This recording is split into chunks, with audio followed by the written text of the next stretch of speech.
Well, hello everyone. Conversations with G, and I'm G. I got a question from somebody that I wanted to, there was enough depth to it and covered enough stuff that I wanted to answer it with a video rather than an email, which way I normally answer these questions. I'm going to read the whole thing, but there's several different parts of it, and I'll pick each one of the parts up individually. She writes, "Can you clarify something for me? How is it we are to use our emotions as a guide to decision-making when we know that feelings lie? Many feelings are survival instinct as opposed to inspiration. This is the model as I understand it. Every person has a low self, subconscious, which does 5 things. Controls the body, makes memories, makes associations, makes pictures, and makes emotions. Middle self, which explains, rationalizes, and justifies, the conscious mind. And then a high self, a superconscious, which intuits, is connected to universal consciousness, which guides us. As I understand, when one is not in control, is unaware of what is going on, left to its own devices, the low self will unconsciously default to survival emotions on fear, anger, depression, or other emotions, which are responses to environmental stimuli. Then as one brings consciousness to it, doing some technique, one learns to let go of those emotions and thus experience more emotions up the vibrational scale. Letting go of all non-love feelings until there is only love. In this way, one is actually choosing the emotions consciously. But then why do we still have the nervous system creating negative emotions and thoughts? How do you differentiate, know what to be influenced by? And how can you be both imperturbable and be able to be moved by art? Do you see my issue regarding practical application? How do I make emotion my ally and not my enemy? All right, that's, wow. There's so much there. And I'm going to start by saying simply this. The way you make your emotions your ally rather than your enemy is to choose to do so. Emotions are just emotions. The body generates emotions. That's what it does. That's part of its natural functioning. So no more would I want to get rid of my digestion or my hair growing than I would want to get rid of emotions. As a matter of fact, you can't. And your question about art is really well taken. Emotions are, well, we call them positive and negative, but they're actually just opposites. You know, if there's happiness, there's sadness. If there's joy, there's grief. If there's love, there's hate. And emotions work like that. There's nothing wrong with them. There are times when you should be angry. There are times when you don't need to be angry. Not allowing certain emotions is where the problem came from. Categorizing them as an enemy, rather than a natural function of the body, has actually gripped them tight, suppressed them. And unfortunately, when we're younger, a lot of very positive emotions are squashed by our parents. They become interpreted as negative emotions, and we don't have access to a great power that lies within us. Some of our greatest abilities are unrealized simply because we think they're negative emotions, when in fact they're not. There is no such thing as a negative emotion. That is a mental interpretation based on whether or not I like it or not. So the first thing to do is to recognize that there's nothing wrong with emotion. That you want emotion, you want it to be there, but you don't want inappropriate emotions. You don't want to be feeling an emotion in one place when you should be feeling something else, right? You don't want to get stuck in an emotion. If you get stuck in anger because everything in your life is so frustrating, then it becomes a problem. But anger coming and going can be very useful. If you're threatened or your family is threatened, anger is very, very useful. It's all part of the mechanism and how it controls itself. Now, there's this other idea about letting go of emotions, that eventually you get to the bottom and there's nothing but love. The analogy is often used of the box of Kleenex, and as you pull the Kleenex out, the next one pops up until eventually the box is empty. The problem with that metaphor is that emotions are not something static that is sitting somewhere. There's not a storage of them that you can eventually empty. The emotions are being generated real time, which means that box never empties. So thinking you're going to get to the bottom and be nothing but pure love is a mistake. Love is just another emotion.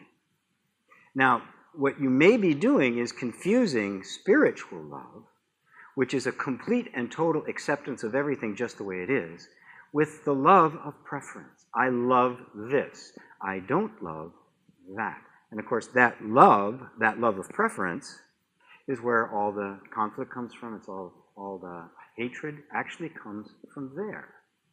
The spiritual love is always present, but it's not in the body. It's in the consciousness. Now let's look at what you had here. You had a low self, you had a middle self, which you also call the unconscious or subconscious. You called this the conscious, and then a higher self, which you called the super consciousness. And then, of course, you also made reference to a universal self or consciousness. Okay. There's only one self. There's other models, right? People talk there's my lower self and my higher self. There's only one self. You are not many selves. There's one self. What you're seeing here are various aspects of the functioning of the system. What you would call the lower self or the unconscious. The unconscious is not conscious, okay? It's not a mind. There's no such thing as an unconscious mind. All this are these reactive patterns in the body that are generating thoughts, feelings, and actions. It's a very positive system, really, because it happens. It makes it possible to survive because you react quicker than you can think about it. If you had to decide every time you needed to get out of the way of a car coming, you'd be mush. The body sees it, reacts, boom, you're on the curb. And then a split second later you go, oh, it happens that fast. Because that's how the nervous system, it's the autonomic nervous system. It is the same mechanism that beats your heart and grows your hair and puts chemicals through the system. It's also the same mechanism you train when you're riding a bike. You get on the bike and the body figures out how to stay upright. So this can be programmed in such a way that you're not functional. You can react to situations in ways that are really quite inappropriate. You can be, afraid of speaking in public, afraid of asking for a raise. You can be afraid of asking for a date or going out on a date. You can have all sorts of things, normal human events in life that trigger emotional reactions that are debilitating. It can be totally debilitating. They can certainly inhibit how well you are, how well you behave, and if you get what you want in life. That's what the lower self is. This middle self you're referring to is a conscious mind. It's the area of cognitive recognition. Now, I got to point something out. These are both the nervous system. So is this. It's all within the nervous system. This is all the way the nervous system processes information. Yes, this is reason. It is rational, and it has the illusion of control. It has the illusion of choice. And I'm not going to go into that right now, but I'll just kind of plant a little seed. It is not reactive. It is more contemplative. But it is at the mercy of this, because this is going to react, because this is very primal survival mechanism, as you pointed out. And then there's this higher self, which is intuition and just kind of this connection, all-seeing vision. In the chakra system, they have 7 models for these. The important thing to note is that it's all you. It's all part of who you are. And these are simply different aspects of you. And I'll go into that in a second, but I wanted I wanted to make sure that you understood something here first. So, when you're talking about using this as a guide to making decisions, no decisions are made here. Pure reaction, okay? Pure reaction. The program is not emotion. The program triggers emotion. And the emotion is a signal to the body to get into action of some sort, fight, flight, or freeze. Hopefully not freeze, because you don't want to get traumatized. Later on, this is where we begin to talk about it. Right now, we're using this part because I'm explaining. We're using words and labels, and I'm describing stuff. And the higher self is that sense we have of being connected to things. Now, here's the deal. The human system is an instrument. A very subtle, a very sensitive, and a very sophisticated instrument, like a piano or a violin. It doesn't play itself. You, the real you, is not of, in, or by the body.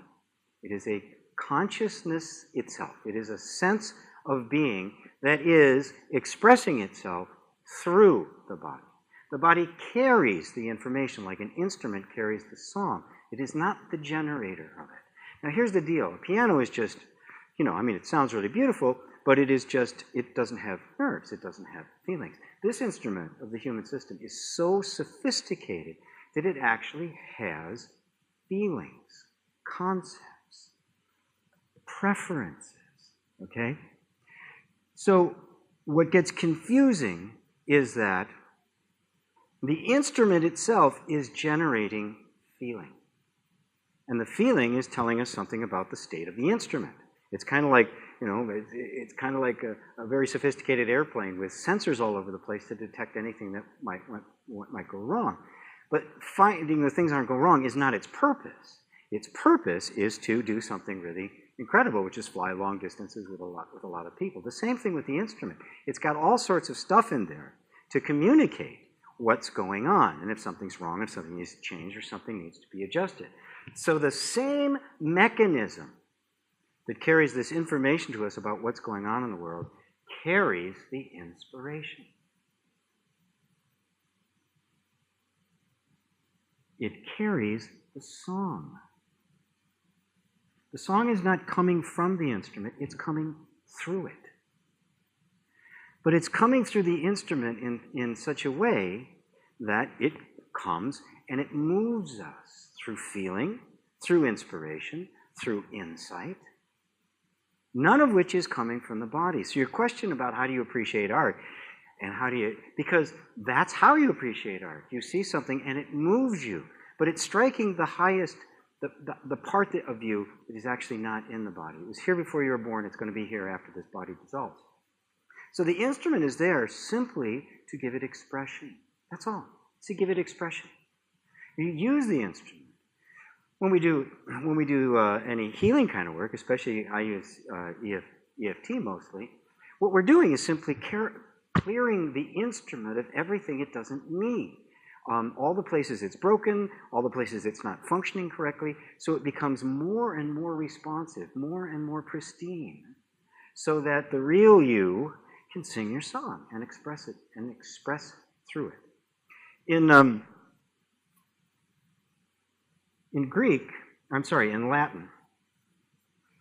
the word for personality or person is persona, and it originated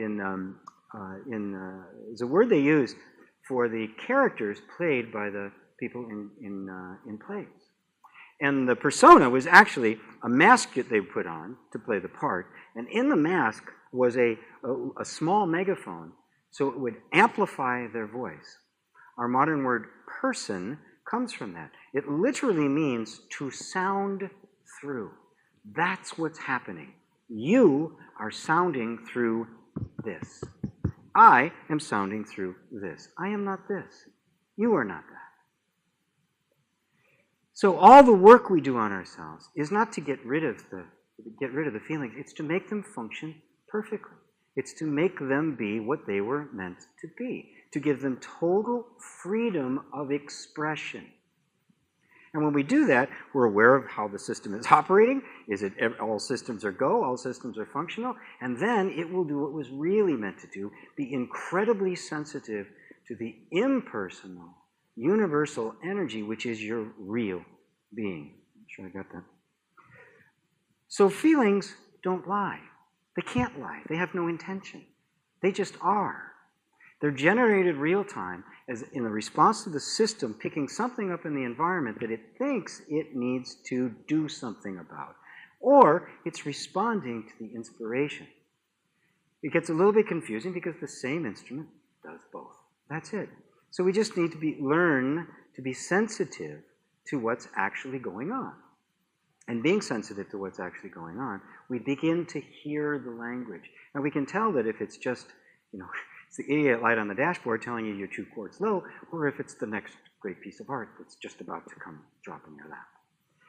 I hope that answers your question. As you can see, it was really a big one, and I really, really, really appreciate questions like this, especially of this depth, because I love to go into it.